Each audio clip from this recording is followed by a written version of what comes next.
토부기TV의 박미순 소장입니다.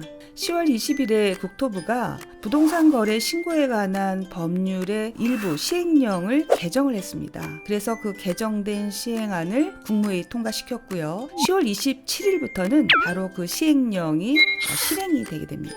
그 시행령이 바로 자금 출처 조사에 관한 내용이죠. 기존의 수도권에 있는 주택 중에서 규제지역 같은 경우에는 주택에 한해서 3억 원 이상의 부동산을 거래할 때, 그리고 비규제지역 같은 경우에는 6억 원 이상의 주택을 거래할 때 자금 조달 계획서를 제출하게 되어 있었는데, 이번에 개정된 시행령에는 규제지역 내에서 가격과 상관없이 모든 주택을 매수하는 사람은 자금 조달 계획서를 제출하라라고 되어 있습니다.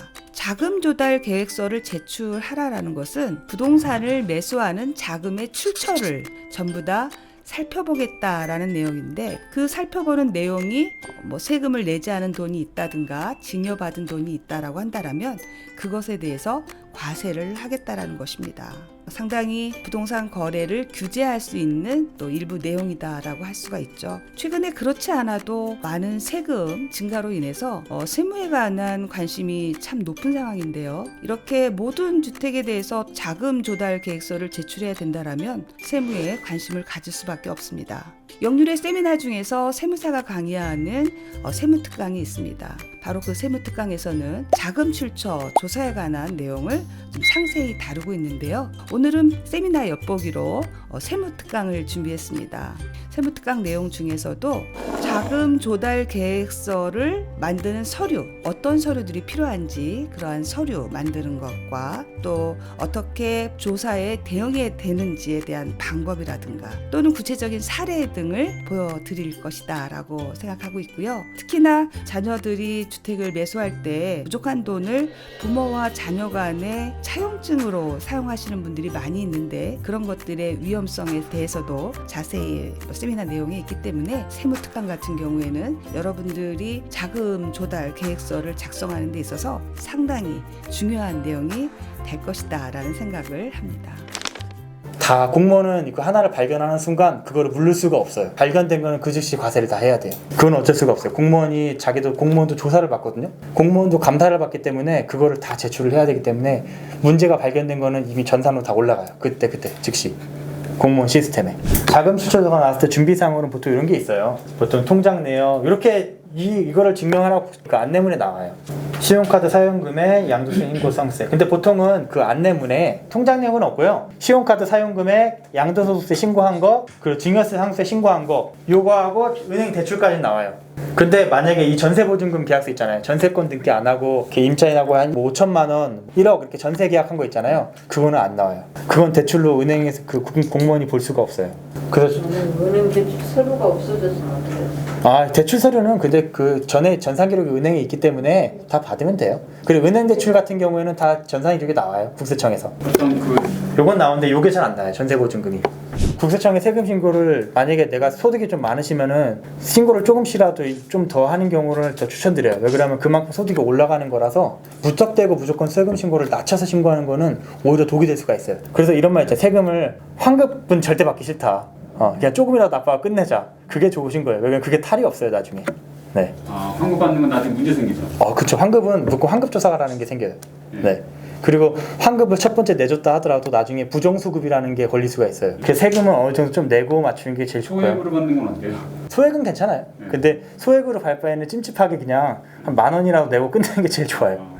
그 두 번째, 소득이 부족했다면 은행 대출 받은 것도 다 무조건 다 활용하시고요. 뭔가를 취득하실 때 내가 돈이 부족하다 그러면 은행 대출을 끼고 꼭 사세요. 그럼 그만큼 전산에 올라가는 거니까 다 차감되는 거예요 이게.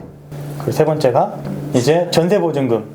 이 전세보증금 국세청에서 확인이 잘 안 나와요. 전세권 설정 등기가 안 돼 있으면은. 일반적으로 소액으로 전세보증금 계약서 하신 분들은 설정 등기를 따로 안 하시더라고요 대부분이. 그렇기 때문에 뭐 빌라 20호 이상 뭐 임대하시거나 하신 분들은 뭐 2천만 원, 5천만 원, 뭐 1억 이렇게 계속 몇십 분 계시는데 그게 국세청에서 안 나와요. 다 내 대출인데도 불구하고. 그래서 조사가 나온 경우가 있어요.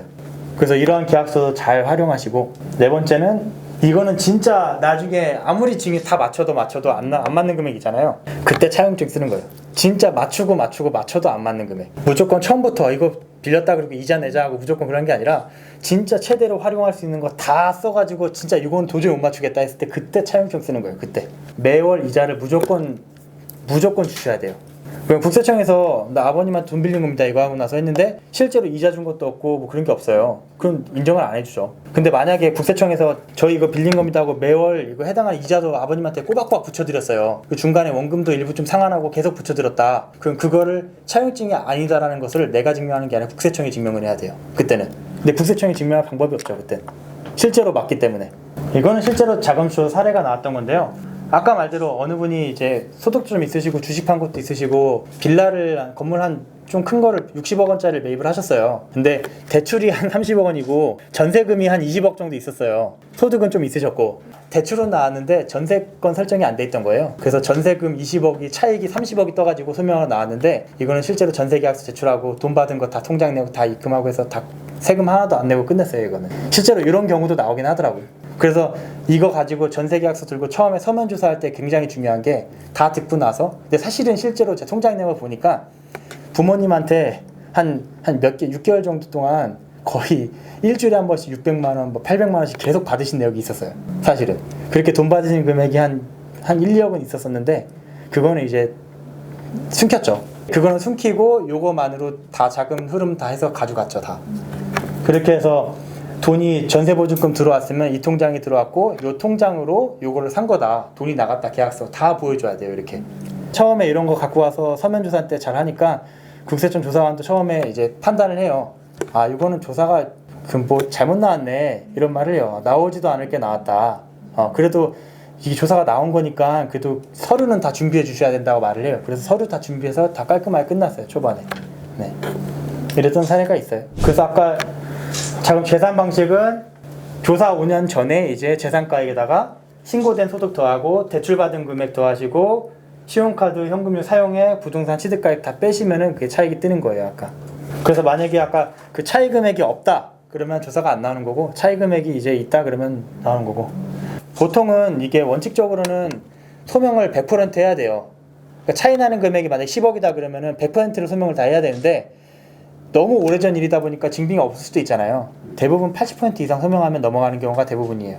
그러니까 10억 중에서 8억 이상 소명하면 대부분 넘어가는 경우가 대부분이에요. 80% 이상. 차이 나는 금액의 혐의 금액의 80% 이상을 소명하면 대부분 넘어가긴 해요. 공무원도.